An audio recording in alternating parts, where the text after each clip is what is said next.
8 आज बता रहे हैं, जिसने साधनों के क्रिया रहित स्वरूप अर्जित किया है।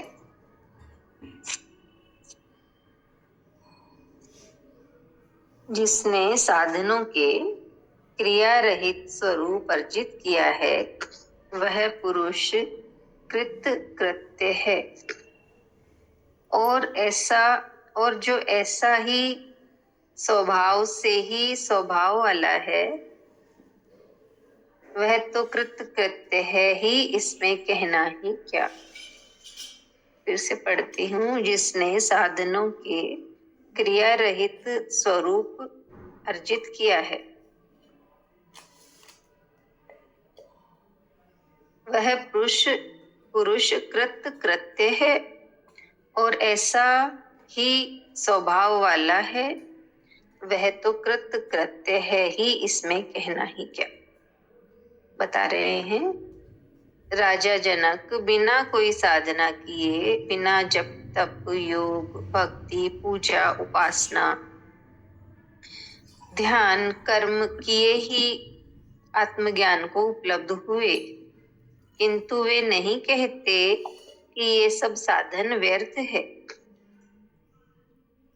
इन्हें करना ही नहीं चाहिए, ये बकवास मात्र है, इनसे ज्ञान होगा नहीं, इनसे भटकोगे आदि, जैसा कि जय कृष्णामूर्ति कहते हैं कि करना कुछ भी नहीं है, किंतु इससे व्यक्ति भटक भी सकता है। इसलिए जय कृष्णामूर्ति के उपदेश से कोई पहुंचे दिखाई नहीं देते।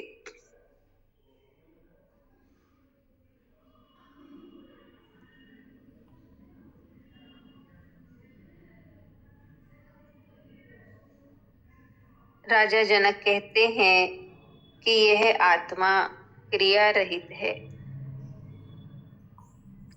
इसके क्रिया रहित स्वरूप को जिसने उपरोक्त साधनों से अर्जित किया है, वह पुरुष कृत कृत्य है। उसे भी आत्मा की अनुभूति होगी, उसका प्रयत्न भी निष्फल नहीं जाएगा।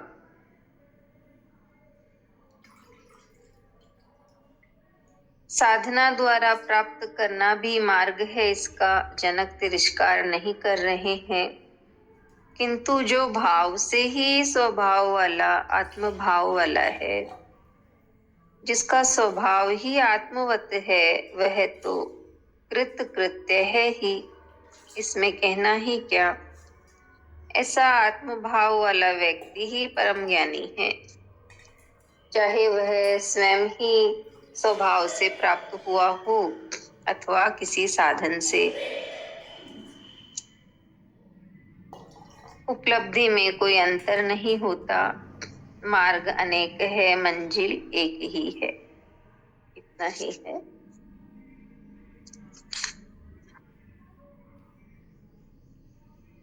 राजा जनक ने बिना साधना जप तप के ही आत्मज्ञान को वो उपलब्ध हुए, लेकिन वो ये नहीं कहते कि ये सब साधन करना व्यर्थ है, नहीं करना चाहिए, इनसे ज्ञान नहीं होगा। वो ऐसा नहीं कहते, क्योंकि अगर ऐसा कह दे तो हो सकता है व्यक्ति रास्ते से भटक जाए, कुछ भी ना करे। तो राजा जनक तो स्वभाव से ही, उनका भाव ही ऐसा था।